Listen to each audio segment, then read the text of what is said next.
What if I told you that the business growth strategy most founders are missing isn't another marketing funnel, another hire, or even another productivity hack? It's actually rhythm. Because if you're anything like the founders I work with, you probably found yourself thinking, why does this feel harder now than when it did when my business was half the size? If your business is growing, but somehow you're working longer hours, making more decisions, and feeling more overwhelmed than ever, this episode is for you. Welcome to the People Side of Business, the podcast for female founders learning how to lead, manage, and scale a team with confidence. I'm Lindsay White, leadership coach, team strategist, and fractional HR expert. And each week, we tackle the real leadership challenges business owners face every day. From difficult conversations and employee performance issues to hiring mistakes, team dynamics, and building a workplace culture that actually supports business growth. Because the truth is, nobody teaches founders how to lead people when their business starts to grow. And figuring it out the hard way can be exhausting. This show is here to change all that. So if you're ready to become a stronger leader, make better people decisions, and build a business that doesn't depend on you carrying everything alone, you're in the right place. Let's do this. Hey friends, welcome back to the show. I am so glad that you're here and joining me this week. If you've been listening to the People Side of Business for the last couple of weeks, you know that I am really passionate about helping founders build businesses that grow without losing themselves in the process. Because here's what I believe. Growing your business should not require you to sacrifice yourself in the process. It shouldn't cost you your health. It shouldn't cost your family. It shouldn't cost you your sanity. And it definitely shouldn't cost you the business you've worked so hard to build. Now, if you're listening today because you're thinking about your own business growth strategy, or if you're wondering how you're ever going to keep scaling your business without working every waking hour, I want you to know you are absolutely not alone. In fact, this is probably one of the most common conversations I have with founders. Someone will say to me, Lindsay, I thought once I built this team, things would get easier. And honestly, that's a pretty fair expectation. You've worked really hard to get to the point where you can finally hire amazing people. You built a great team, the business is growing, revenue starts to increase, and maybe one day you found yourself wondering, why am I working more now than I was 2 years ago? Like, what is going on here? Can I tell you what I've noticed from working with founders just like you? It isn't because you've hired the wrong people. And it's not even because of your leadership. And it certainly isn't because your business can't scale. It's because somewhere along the way, you've accidentally become the bottleneck. Not intentionally, completely accidentally. And I want to tell you a story here because I think you might recognize something in it. I've been working with a founder recently whose business has been growing incredibly quickly. From the outside, everything looks amazing. Revenue is up, the team is scaling, clients are happy. And if you look from the outside, you would have thought, wow, this founder is absolutely nailing it. But in one of our coaching sessions recently, she asked me and said, Lindsay, I don't understand why this feels so hard. She said, I've hired really great people. They're super smart, really capable. They care about the business. So why does every problem, every issue still land on my desk?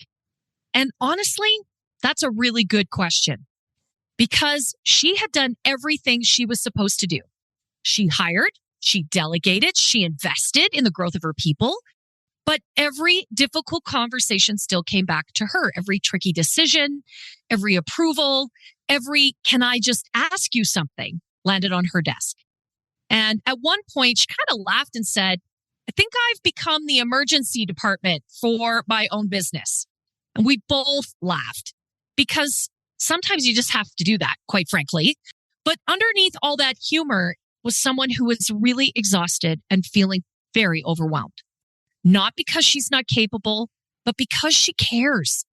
She cares very deeply about results for her client. She cares very deeply about her team. She wants everyone to feel successful. And because she cared so much, she very quietly became the safety net for everyone around her. Every time someone felt uncertain, they came to her. Every time something felt messy, she stepped in. Every time there was a decision to be made, she had to make it. Not because she didn't trust her people, because she wanted to help. And I think that's where so many founders get stuck, especially women in business. We're taught to care. We're taught to support. We're taught to step in. And my friends, those are incredible strengths. Do not get me wrong. Those serve us well. But if we're not careful, they can also become the very thing that keeps us stuck, because the caring can slowly turn into carrying. And carrying eventually turns into being the bottleneck. Now, here's the interesting part. When we started to unpack what was happening with this client, I realized she didn't have a hiring or a people problem. She didn't have a business strategy problem. She actually had a rhythm problem. And that was the shift that changed everything. Instead of asking, who do we hire next? We started asking, what rhythm does the business need so that I can grow without depending on me for every single decision?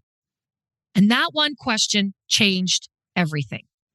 And that's why I want to have this conversation today, because I genuinely believe that one of the most overlooked business growth strategies is learning how to simplify before we scale.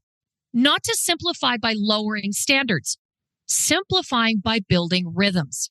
Rhythms that help with leadership, rhythms that help your team succeed, rhythms that create a culture where people know how to work together really productively. And when those rhythms exist, your business stops depending on you for everything. Now, before we go any further, I want to invite you to do something.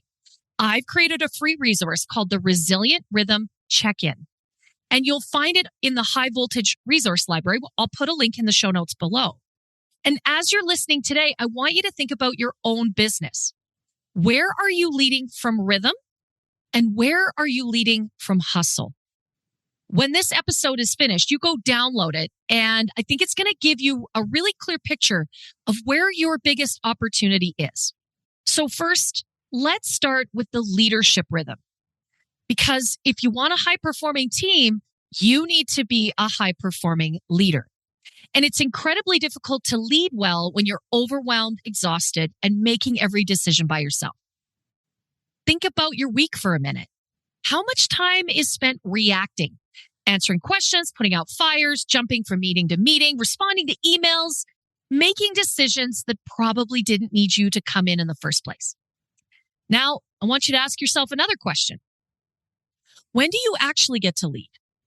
When do you get time to think strategically or look ahead, to work on the business instead of constantly working in your business? For so many founders, the answer is, I really don't.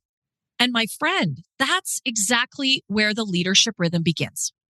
Not by doing more, but by creating space to lead better. One of the first things we introduced with my client was dedicated CEO time every single week. Protected time, where there was no meetings or client work or firefighting, but time for her to think, to look ahead, to ask better questions, to decide where she needed to spend her energy instead of letting everyone else decide it for her. We also completely changed the way she meets with her team. Instead of conversations only happening when something was going wrong, we introduced really meaningful one-on-ones. And these weren't just status updates or task lists. This was coaching conversations. What's working? What's getting in your way? What decisions are you confident making? Where do you need support? How can I support you? What are you learning and how are you applying that? And almost overnight, the quality of these leadership conversations changed. And here's what's really interesting about it. She stopped feeling like she needed to have all the answers. Instead, she started asking better questions. My friends, that's leadership. And that's where everything starts to shift. Now, leadership rhythm is only one of the pieces of the puzzle. The second rhythm we need in your business is the people strategy rhythm. And I have to tell you, I think that this is one of the biggest opportunities for founders who are really serious about scaling a business. Because having a strategic approach to how you build your team is one of the most important levers you can pull as your business grows. When founders hear people strategy, they often think it's just about hiring, and it's not. It's about designing how work moves through your business.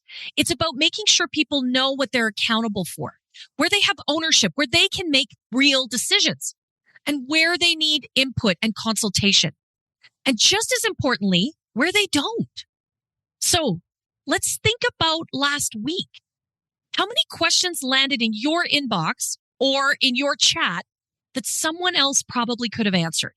How many decisions came to you simply because they've always come to you?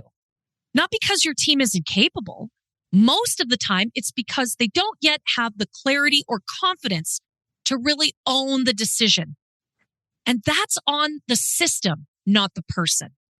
And one of the first things we did with this client was got really clear about the roles, not the job titles, but the actual role. Like, what did success look like? What were they accountable for? What did decisions belong to each person on the team? What outcomes were they really responsible for? Because clarity creates confidence, and confident people make better decisions, especially when they know which decisions are there to own. We also spent time mapping out how work flowed through the business. Who owns the next step? Who needs to be informed? What communication did she need as the leader? Where is approval required? Where are we accidentally creating bottlenecks? And when we asked those questions, something fascinating happened. The more clarity we created, the fewer questions came back to the founder. Not because communication stopped, but because ownership increased. People finally knew what they had permission to lead within their role, what decisions they could make. Now, if you're wondering how to scale a team, this is where I'd encourage you to start. Don't ask yourself, who do I need to hire next? Ask yourself, have I created enough clarity for the team I already have? Because sometimes the next breakthrough in your business doesn't come from another hire. It comes from helping the people already on your team be clear and succeed.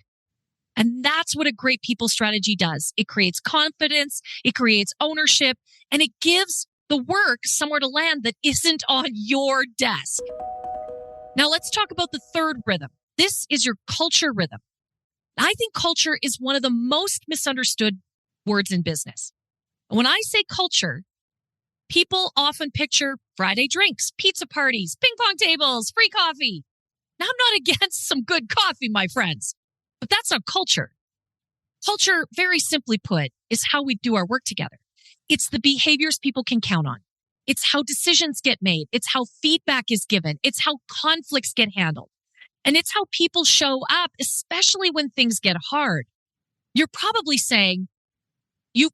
heard the saying, culture eats strategy for breakfast. And I believe that that is absolutely true. Because you can have the most brilliant business strategy in the world. It can be the most beautiful and articulate thing you've ever crafted for your business. But if your team doesn't know how to communicate, if they don't know how to solve problems or support each other, that strategy never reaches its full potential. And with the client that I was working with, we spent time defining exactly what kind of culture they wanted to create. Not just words on the wall. We're talking about real behaviors. So what does ownership actually look like in practice? How do people do that? How do they do communication when something goes wrong? How do they hold each other accountable? How do they recognize great work? And how do we live the values we've created every single day? Because values aren't real until they're visible in behaviors in your business. And when we did this, what happened next was incredible. The founder trusted her team more, and the team trusted her too. People knew where they stood. They knew what success looked like. They knew they could make decisions, and they knew when to ask for help because there was trust and there was momentum. Now, was everything perfect? Absolutely not. Businesses are run by humans and things are going to go wrong. There's still going to be difficult, crunchy conversations. There's going to be mistakes. But the difference was the business no longer depended on one person to solve every problem. Now that, my friends, is sustainable growth. And honestly, that's what I want for you too. Whether you're in the early days of startup scaling, leading a growing team, or navigating the challenges, Challenges of being a woman in business. The answer is not to carry more. It's to build better rhythms. Leadership rhythms, people strategy rhythm, and a culture rhythm. Those are the three levers that are going to help your business grow without asking you to sacrifice yourself in the process. So let me leave you with this one question. Where are you creating unnecessary complexity in your business? Is it your leadership? Are you constantly reacting instead of leading? Maybe it's your people strategy. Is your team waiting for you because ownership isn't clear? Or is it your culture? Have you been hoping great teamwork would just happen instead of intentionally articulating the behaviors that make it possible? My friend, you don't have to fix all three things this week. In fact, I wouldn't recommend it at all. But start with one rhythm, one conversation, one change. Because small intentional shifts create remarkable momentum over time. Now, before we wrap up, I want to remind you about the resilience rhythm check-in I mentioned earlier. If today's conversation has you thinking, I can see myself in that founder that she talked about. I want you to go and download it from the High Voltage Resource Library. Work through the questions honestly. Notice where you're operating from rhythm and where you're operating from hustle. It'll help you identify whether your biggest opportunity is in your leadership, your people strategy, or your culture. And if you're working through it, you realize, I'm the bottleneck. Hi, I'm the problem. It's me. Don't beat yourself up. This is not about blame. It's about awareness. Because once you know where the rhythm is missing, you can really start to rebuild it. And if you want some help doing that, I'd love to invite you to book a Spark session. Together in 1 hour, we're looking at your business, your leadership, your team, and your culture. We'll identify what's getting in the way. We'll uncover where you're carrying more than you need to. Together, we'll create a practical plan to help you lead with more clarity, more confidence, and a whole lot less overwhelm. Because here's what I want you to remember from today's episode. Growing your business shouldn't require you to sacrifice yourself in the process. You don't need to hustle harder and carry more. You certainly don't need to become the hero in every story. You need rhythms that help you lead, help your people succeed, and help you create a culture where great work happens consistently. That's how businesses scale sustainably. That's how founders stop becoming the bottleneck. And that's how you build a business that supports your life instead of consuming it. So, thanks so much for spending some time with me today. And if this episode resonated with you, I'd love you to share it with another founder who needs to hear this message. So until next time, take care of yourself and remember, the business you're building should never cost you the life you've been building it for. Thanks so much for listening to this episode of The People Side of Business. If this conversation resonated with you, make sure to subscribe to the show and share it with other founders in your world. And keep coming back each week for practical leadership strategies to help you lead, manage, and scale your team with more confidence. And if you're sitting in the middle of people challenges right now, whether it's leadership, team dynamics, hiring, culture, or difficult conversations, and you're realizing you don't want to figure it out alone, I'd love to support you. You can book a leadership strategy session with me through the link in the show notes or at highvoltageleadership.ca. I'd love to hear what you learned from today's episode, so come connect with me on Instagram at highvoltleadership or on LinkedIn. And remember, the people side of business is the business. I'll see you next time. This podcast is produced, mixed, and edited by Cardinal Studio. For more information about how to start your own podcast, please visit www.cardinalstudio.co or email Mike at mike@cardinalstudio.co. You can also find the details in the show notes.